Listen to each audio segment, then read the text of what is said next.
la Chambre prononce contre Germain Katanga une peine d'emprisonnement d'une durée de 12 ans pour complicité, de toute autre manière, à la commission des crimes de meurtre en tant que crime de guerre et crime contre l'humanité, du crime d'attaque contre une population civile en tant que telle, ou contre des personnes civiles ne participant pas directement aux hostilités, en tant que crime de guerre, et des crimes de destruction des biens de l'ennemi et de pillage de biens,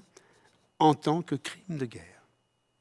Le 23 mai 2014, la Chambre de première instance 2 de la Cour pénale internationale, statuant à la majorité, a condamné Germain Katanga à une peine totale de 12 années d'emprisonnement.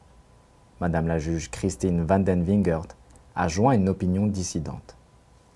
Germain Katanga, commandant présumé de la Force de résistance patriotique en Ituri,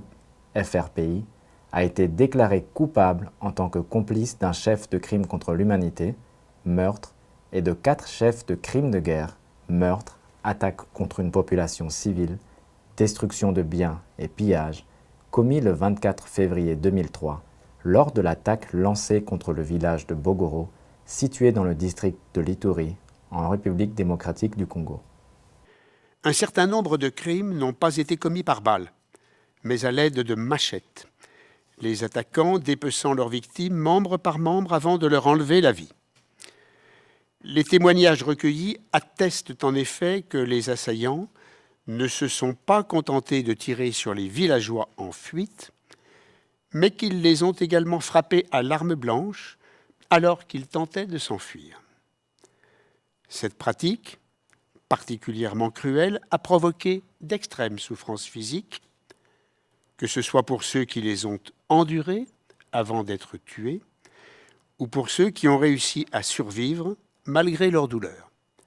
Le juge-président Bruno Cotte a expliqué qu'en prononçant une peine, la Chambre doit répondre aux légitimes besoins de vérité et de justice exprimés par les victimes et par leurs proches, mais qu'elle doit aussi chercher à ce que la peine ait un effet dissuasif afin de détourner de leur projet d'éventuels candidats à la perpétration de crimes similaires.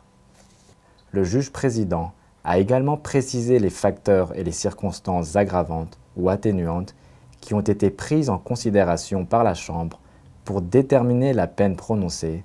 celle-ci devant être proportionnée au crime ainsi qu'à la culpabilité du condamné.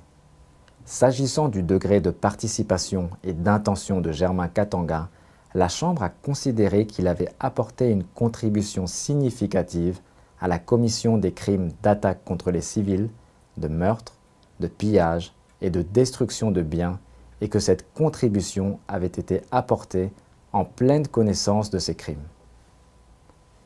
La Chambre a néanmoins considéré que la conduite de Germain Katanga après les faits, et notamment sa participation active au processus de démobilisation alors mise en œuvre en Ituri au profit des enfants soldats, devait être prise en compte dans la fixation de la peine. Elle a estimé que tel devait être également le cas, mais dans une certaine mesure, de sa situation personnelle. Enfin, en l'absence d'éléments permettant de remettre en question l'état d'insolvabilité de Germain Katanga, la Chambre n'a pas prononcé de peine d'amende.